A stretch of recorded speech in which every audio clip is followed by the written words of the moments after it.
Hello, everybody. Welcome to Flashing Arrows, the show where I cook, drink whiskey, and talk psychology. So today's day one, and we're making I just spatchcocked a chicken, much harder than I thought. And I'm going to put it in some marinade and we're going to do some cool cooking tomorrow. But in spirit of day one, so I'm going to introduce myself, introduce the show, and talk about what I do on day one of therapy with any new person. So I'm Alex Luber. I'm a therapist in Milwaukee, Wisconsin.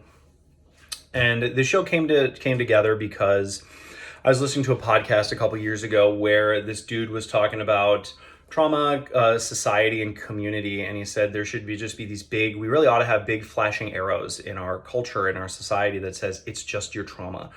Don't take your feelings and thoughts and behavior that seriously, because of people feel really, we live in a very individualistic society. People feel ashamed if they're not perfect.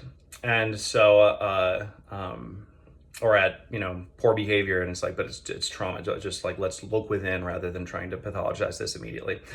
So also to piggyback off of what an old mentor of mine used to say about she was always disappointed in psychologists because they didn't do a very good job setting up or disseminating, putting out high quality psychological information to the public. So this show is me putting up flashing arrows.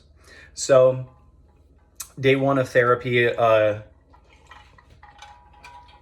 this is day one of our show. Usually when I do therapy with somebody on day one, I say something like this.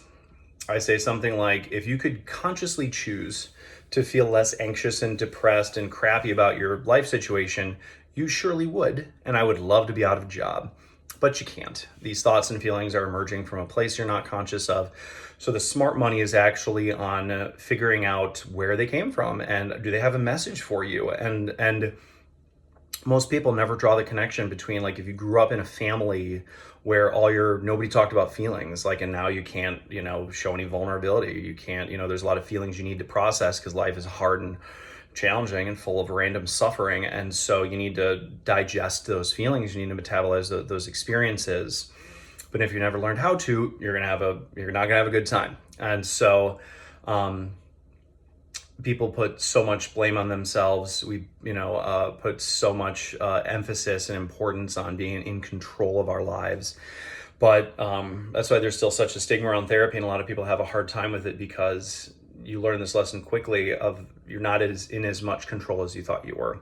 So that's what I say to people on day one, that these thoughts and feelings are coming. If you could control them, you would, but you can't. And so let's actually get to know where they're coming from. Is it some overwhelming experience? It's usually this. It's some control issue.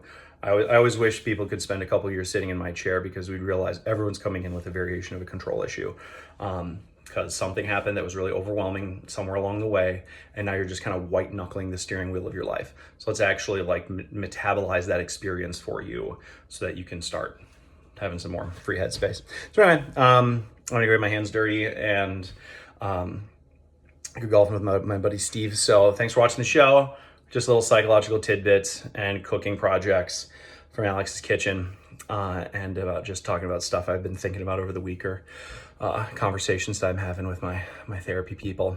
So anyway, thanks for watching, and see you next time.